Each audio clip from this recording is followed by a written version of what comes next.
Sanford and Son was an American sitcom television series broadcasted on NBC from January 1972 to March 1977. The show drew inspiration from the BBC television program Steptoe and Son, originally aired in England. The sitcom ran for 6 seasons, totaling 136 episodes, and was under the production of Buddy Yorkin. Sanford and Son played a pivotal role in paving the way for numerous African-American sitcoms, consistently securing high ratings throughout its seasons and consistently ranking in Nielsen's top 10 for all 5 seasons. In 2007, Time magazine recognized the show among the top 100 shows of all time, solidifying its status as one of the greatest of its era. The widespread acclaim attracted numerous actors, both as main cast members and guests. This comedic TV series became a cultural phenomenon. As we delve into the history of Sanford and Son, we'll spotlight some of the cast members who have since passed away. Join us on our channel for more videos exploring the lives and legacies of those who contributed to the magic of television. Remember to like, comment, and subscribe for similar content. Red Fox. Red Fox takes on the role of Fred G. Sanford, depicting him as a sardonic, street-smart, cantankerous schemer whose frequent get-rich-quick schemes consistently go awry. His son Lamont yearns for independence, but holds too much love for his father to move out and leave him unattended. On October 11, 1991, during a hiatus from rehearsals for the royal family, Fox experienced a heart attack on the set. Temporarily resuscitated, he was rushed to Queen of Angels Hollywood Presbyterian Medical Center. Unfortunately, 4.5 hours after admission, he was declared deceased. Fox's explicit nightclub act garnered significant success. Following performances on the East Coast, his breakthrough moment occurred when singer Dinah Washington insisted he come to Los Angeles. Dootsy Williams of Dutone Records discovered his act at the Brass Rail nightclub. Fox, one of the first black comedians to entertain white audiences on the Las Vegas Strip, secured a long-term contract and released a series of comedy albums on various record labels, quickly becoming cult favorites. On December 31, 1976, Fox married his third wife, Joey Yunchi Chung, at the Thunderbird Hotel in Las Vegas. Meeting Joy, 20 years his junior, when she was a cocktail waitress at the Las Vegas Hilton, Fox filed for divorce in October 1979.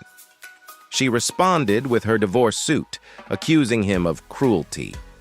During the divorce proceedings, Fox shared with Jet magazine, "I've been married 3 times and I'm out." He added, "I'd rather have kids because when I give up all this money on divorce, it should go to the children and not some guy." Their divorce concluded in 1981 with Fox paying a $300,000 divorce settlement. LaWanda Page. Esther Anderson, also recognized as Aunt Esther, is the Bible-carrying sibling of Fred's deceased wife, Elizabeth. Esther is a deeply religious and rather solemn character, yet she exhibits great kindness and love towards her nephew Lamont. Page passed away from a heart attack due to complications from diabetes on September 14, 2002, at the age of 81. She rests in an outdoor crypt at Inglewood Park Cemetery in Inglewood, California. Page's daughter, the evangelist Clara Estela Roberta Johnson, passed away on June 4, 2006 in Los Angeles, California, at the age of 69. Page initiated her career in show business at the age of 15 in St. Louis, where she mastered the art of fire dancing. Swallowing fire, lighting matches and cigarettes with her fingertips, and walking over flames were among Page's captivating skills. In her early days, she frequently burned herself, though never severely. Page experienced 3 marriages and widowed each time. Her first marriage to John Peel occurred on September 18, 1934, when she was 14. Before his passing when she was 19, they had a son who died in infancy in 1935 and a daughter, Clara. Following the death of her third husband in her 30s, Page chose not to remarry. Initially affiliated with the Landmark Community Church during her early years in Los Angeles, She became an evangelist in the Holiness Church in 1981. Her daughter, Clara, followed in her footsteps as an evangelist preacher. Whitman Mayo, Grady Wilson, Fred's amiable and straightforward best friend, is a regular presence on the show. Grady's signature phrase is "good googly goo," which he expresses when something positive occurs or when he's in a cheerful mood. Serving as Fred's sidekick, Grady often finds himself entangled in various money-making schemes devised by Fred. Mayo passed away from a heart attack on May 22, 2001 at Grady Memorial Hospital in Atlanta. During his college years, Mayo ventured into acting with minor roles. To sustain himself and his family, he took on various jobs such as waiting tables, working in vineyards, and serving as a probation officer. Mayo also spent 7 years as a counselor for delinquent boys. In the early 1970s, while associated with the New Lafayette Theater, Norman Lear presented Mayo with the opportunity to portray Grady Wilson on Sanford and Son. The character's name was inspired by Demond Wilson, the actor behind Lamont Sanford, whose actual first name is Grady. Mayo played the role of Sweets, the owner of Moonshot Bar and Grill, in The Cape. His film credits include appearances in The Main Event alongside Barbra Streisand, DC Cab, Boys and the Hood, and Waterproof with Burt Reynolds. Additionally, he portrayed Reverend Banyan in the BET TV movie Boycott in 2001 and had a guest appearance on Martin. Mayo hosted Liars and Legends on Turner South and made cameo appearances on Sesame Street. Alongside his artistic pursuits, Mayo shared his expertise by teaching drama at Clark Atlanta University. He also ventured into entrepreneurship by establishing a travel agency in Inglewood, California. Mr. Mayo was an active member of the Kappa Alpha Psi fraternity. Gregory Sierra. Julio Fuentes, the Puerto Rican neighbor who befriends Lamont Sanford, enters the Sanfords' lives when he and his family move in next door. Fred, harboring immediate disdain for the newcomers, remarks, "There goes the neighborhood."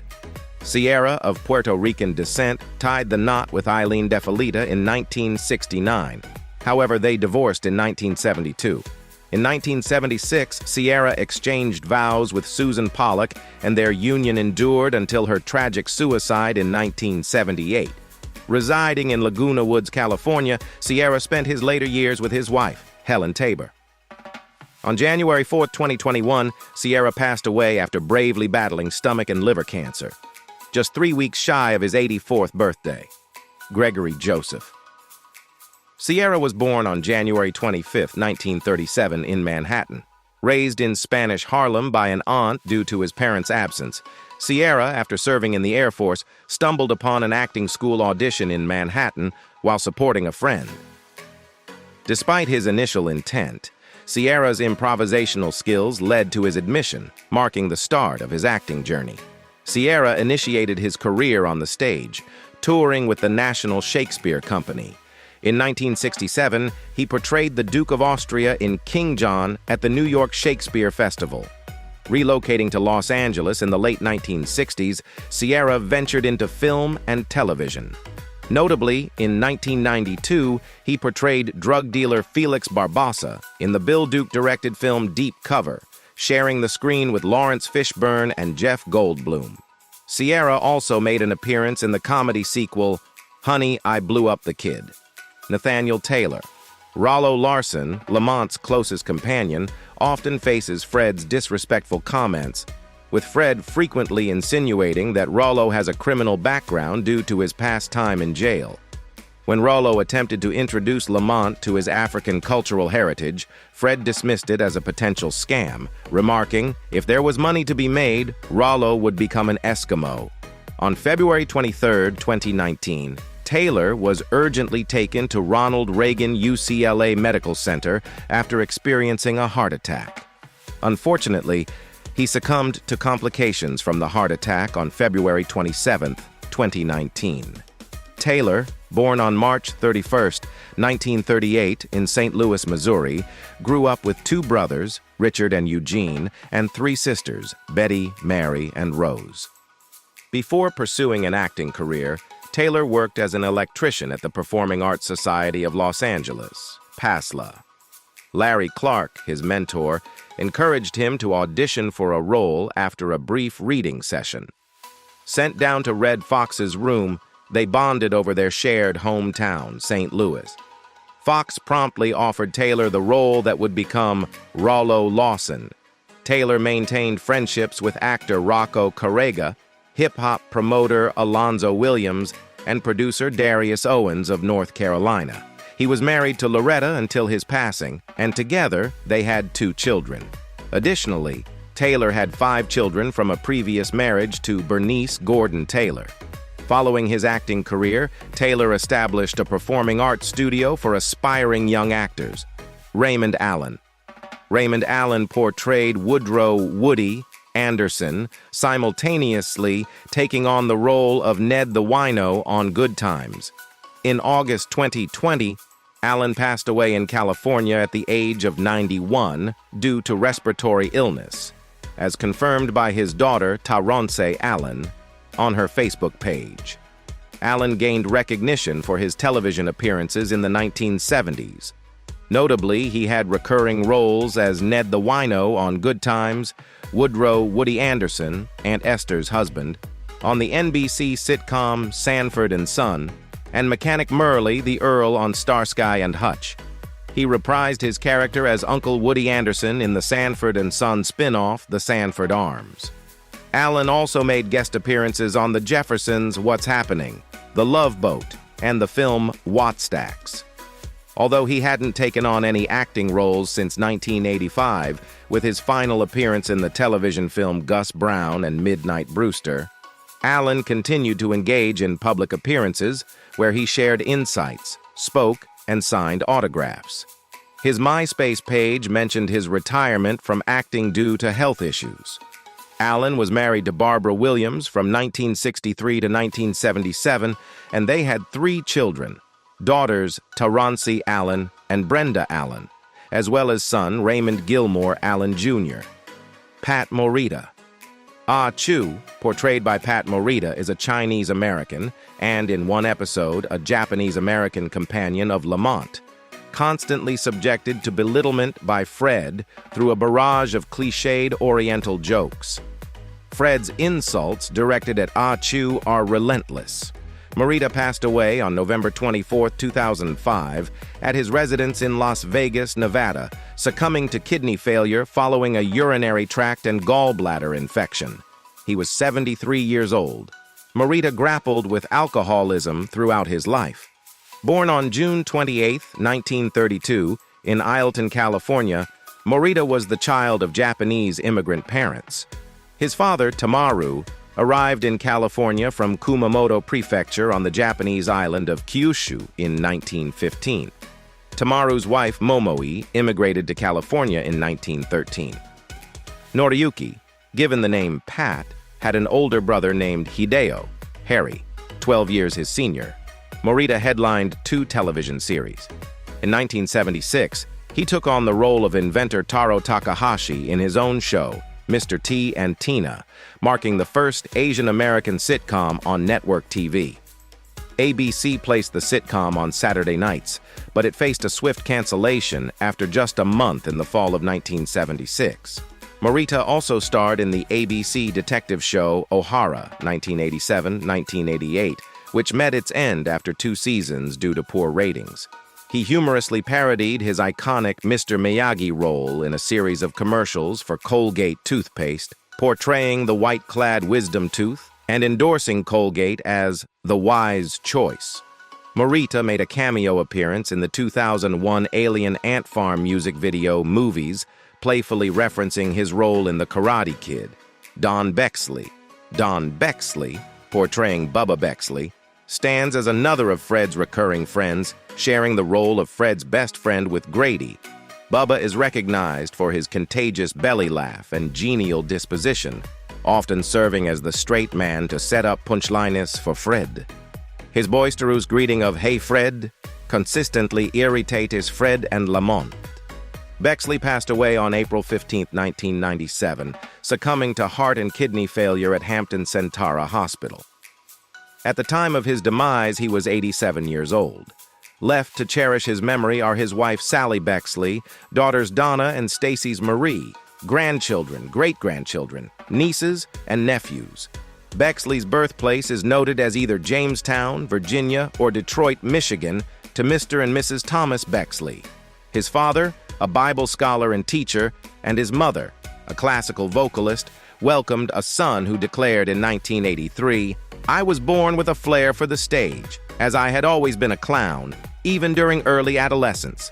In 1989, Beckley received the Outstanding Senior Citizen of the Year Award from the Support the Artists of America, STAA, in Orlando, Florida.